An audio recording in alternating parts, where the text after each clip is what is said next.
Hello again, I hope you're all doing well, and apologies. In addition to having a face for radio, I am super congested today with allergies, but I'm going to do my best to get through this edition's Roundup, Custody Modifications. Now, some of you may be new to the channel because we got like 100 subs in the last month. Here's my 10-second recap. I'm David Gotch, I do appeals, that's all I do.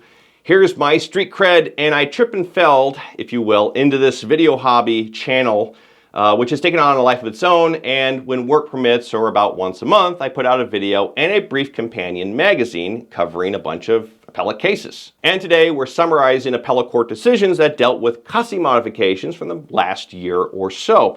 And dads were the big winners, not only in the number of positive outcomes, but how they're doing it. Plus, if you hate your GAL, well, the 5th District just made it a little bit easier to fire them. But before we get cracking, 3 really quick announcements. First, colleagues, don't forget the magazine, which sums up all of these custody modification decisions in the last year or so. Colleagues, here's some updates to the guide. Not only are all the modification cases organised by topic, they also include clickable pilcrows. Yes, these nifty things will take you to the case and often the very page on the case where that particular fact or holding is located. Plus, it contains lots of legal trivia about all sorts of useful things. The link, as always, is in the description. Second, if you want more case law updates, well, guess what?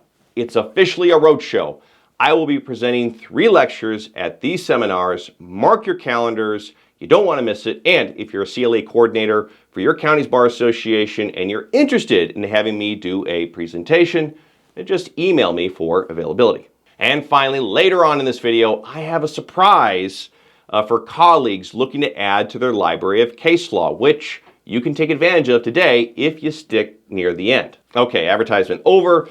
Before we get to this, we have to explain why this case proves the 5th District hates. David was about to say GALs because he's hopped up on allergy meds. The 5th District doesn't hate GALs, but they do hate really, really bad ones. In 2018, they threw down the gauntlet and held that GALs could be sued by their clients. In that case, it was alleged the GAL never even met with the child. And had he lifted even a finger, he would have caught Mom embezzling tons of money that was earmarked for the child in a personal injury suit. Understandably, once the child came of age, she sued and the 5th District smoked the GAL. But this decision was later overturned by the state Supreme Court, noting that allowing any exception to quasi-immunity would result in an untenable system where parents would threaten to sue the GAL unless they got their way in court. So the 5th bided their time, waiting for just the right case to jam some form of accountability into the GAL system. You see, there is zero case law, yes, zero, on removing a GAL in a family court setting. The best we have are those rare events such as conflicts of interest that are outlined in the rules of professional conduct. Which brings us to this humdinger of a decision. In a nutshell, this custody/relocation case gets reversed because the GAL's investigation, well, it left a lot to be desired. You know, my reading was Dad, he was a hoarder. And Mom, well, she had unstable housing. She moved in with, well, I think abusive boyfriends. Sadly, but not unsurprisingly, the kids had developmental problems. You know, pouring salt on the wound, the GAL didn't examine medical records when it was clear one of the kids had some sort of health issue. The kids were afraid of Mom's boyfriend. No home study of Mom's house was done despite doing Dad's. And perhaps the biggest sin, at least in my view, the GAL changed his recommendation during the trial, which caught everybody off guard, and it gift-wrapped the reversal on this appeal. If you want an idea how angry the appellate court was, they were this angry. This is shocking dicta, absolutely shocking. They totally cooked this GAL in the decision. Now, some of you smarty pants colleagues are probably thinking, David, it's just dicta, who really cares? It's judicial dicta. Guess what? That's persuasive in Illinois, and this is a published decision. You cannot tell me a judge is simply just going to ignore it if it's cited in a motion to remove a GAL, especially if the alleged nonfeasance is on point with that case. All right, now moving on. The big theme for this month's magazine is dads. They're winning. How did we let this happen? David's being facetious, but he ain't wrong.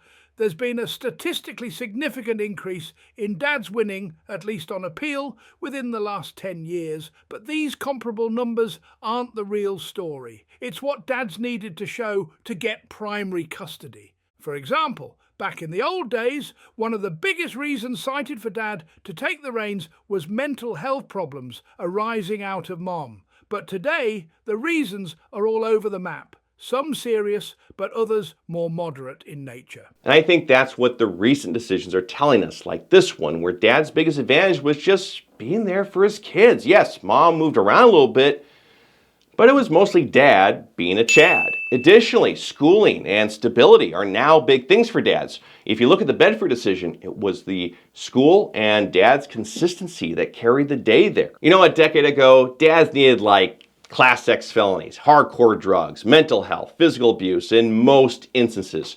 But as we look at the data today, it seems clear, at least to me, that's all done with. So, what happened? Well, here's my theory of why things are changing, and it's just a theory. I've stated many times the judiciary runs a half generation behind societal norms, and right now, new judges are taking the bench. Many of them represented working class dads back in the early 2000s, and well, they haven't forgotten how the court system treated those fathers on the back end. All right, so get off my soapbox here. Colleagues, check out the magazines. Yes, you heard right. Surprise, I mentioned at the beginning, there's a second roundup of child protection appeals. If you do juvenile law, you'll want a copy. Link is also in the description, and because you were so patient, here's the password. All right.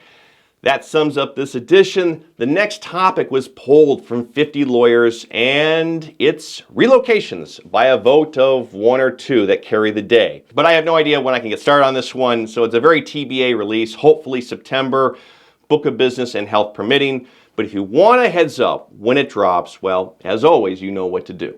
Anyways, that's all I have. Thanks for watching. Words of wisdom. Drop that 0 and get with the hero. Excuse me? See you later, Dick.